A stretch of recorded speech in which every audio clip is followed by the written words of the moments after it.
Hello friends, આજે આપણે બનાવીશું મકાઈનો ખાટો લોટ અથવા તો મકાઈના લોટનું ખીચું. એકદમ હેલ્ધી, ટેસ્ટી અને પૌષ્ટિક, ખાવામાં બહુ જ મજા આવે એવું છે. તો એના માટે મેં લીધો છે 1 વાટકી જેટલો મકાઈનો લોટ.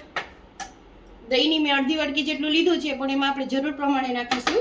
અને એકલા મેં લીલા મરચાં લીધા છે. આમાં અદરક અને લસણ પણ નાખવા હોય તો નખાય, પણ ટેસ્ટમાં લીલા મરચાં અમારે સારા લાગે છે. અમારા ઘરમાં એ ખવાય છે. રૂટીન મસાલા અને તેલ મેં 2 ચમચી જેટલું લીધું છે. 2 થી 3 ચમચી જેટલું આપણે તેલ લેશું. 2 થી 3 ચમચી પણ કહી શકીએ ને 2 થી 3 ટીસ્પૂન પણ આપણે કહી શકીએ. ગેસ ચાલુ કરીએ આપણે.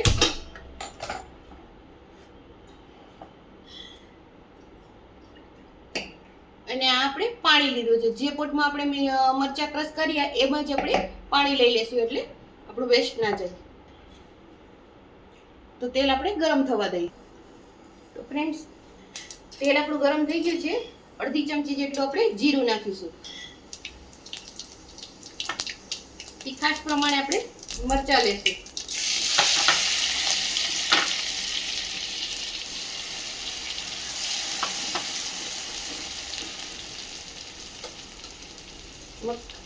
પાંચ ચમચી જેટલી હિંગ લેશું.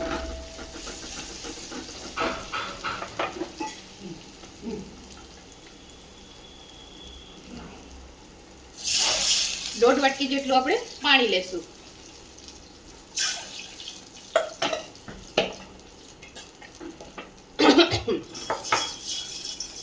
અને આપણે ઉકળવા દેશું સારી રીતે. ટેસ્ટ પ્રમાણે નમક.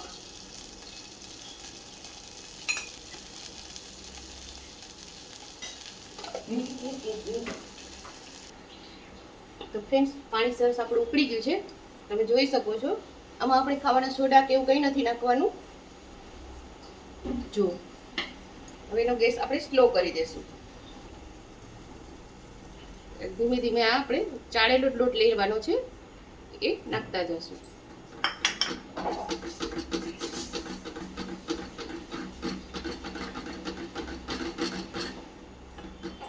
સાણસી લઈ લઈશું.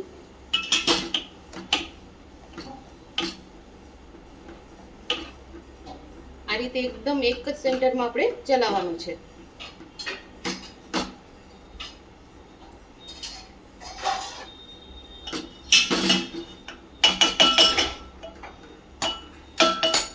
એમાં આપણે નાખીશું દહીં.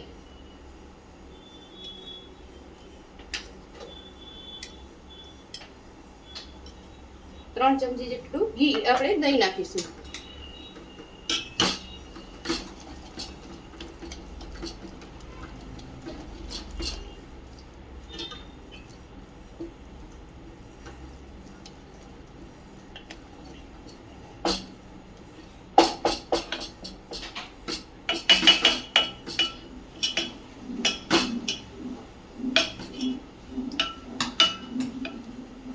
આમાં હળદી નાખવી તો નખાય, પણ મેં નથી નાખી કારણ કે એકદમ સરસ લાગે છે. નેચરલ કલર છે મકાઈનો. હવે આને આપણે થોડી વાર થવા દેશું.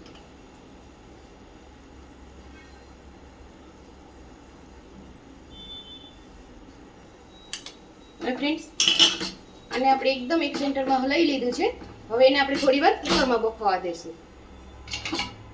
પેલા પાણી આપણે ગરમ કરી લીધું છે થોડું. પાણી ગરમ થઈ જાય એટલે આ તપેલી આપણે એમાં મૂકી દઈએ. તો ફ્રેન્ડ્સ, આપણે આમાં 2 વિસલ જેટલું થવા દઈએ.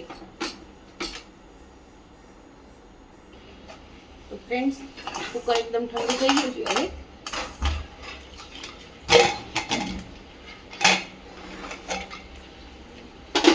હવે આપણે કાઢી લઈશું. તો ફ્રેન્ડ્સ, તૈયાર છે આપણું મસ્ત મજાનું ગરમા ગરમ મકાઈનું ખીચું. એના ઉપર મેં તેલ, સિંગ તેલ અને લાલ મરચું લગાવ્યું છે. આમાં આપણે ખાટો મસાલો નથી નાખતા કારણ કે આપણે દહીં નાખ્યું છે એટલે એની ખટાશ જ છે. તો એકદમ સરસ અને ટેસ્ટી બન્યું છે. આમાં ઉપરથી તમે કોથમરી વગેરે જે નાખવું હોય આપણે નાખી શકીએ. લસણનું તેલ પણ આપણે નાખી શકીએ. મેં અત્યારે સાદું નાખ્યું છે. તો એકદમ ટેસ્ટી અને ચટાકેદાર છે. તો તમે પણ બનાવીને ટ્રાય કરજો અને મને કહેજો કે તમે એ રેસીપી કેવી બનાવો છો. સોરી. તમે ખીચું કયા કયા બનાવો છો એ પણ મને કોમેન્ટમાં કહેજો, અને તમારે કયા ખીચા શીખવા છે એ પણ મને કહેજો. આ જ રીતે આપણે ચણાના લોટનું, બાજરીના લોટનું, મગના લોટનું બધી જ રીતે આવું બનાવીએ છીએ. તો કોમેન્ટમાં મને કહેજો કે તમારે આગળ કયું શીખવું છે. જો તમને મારી રેસીપી પસંદ આવતી હોય તો મારી ચેનલને લાઈક કરો, શેર કરો, અને મારો વિડીયો વધુને વધુ શેર કરો.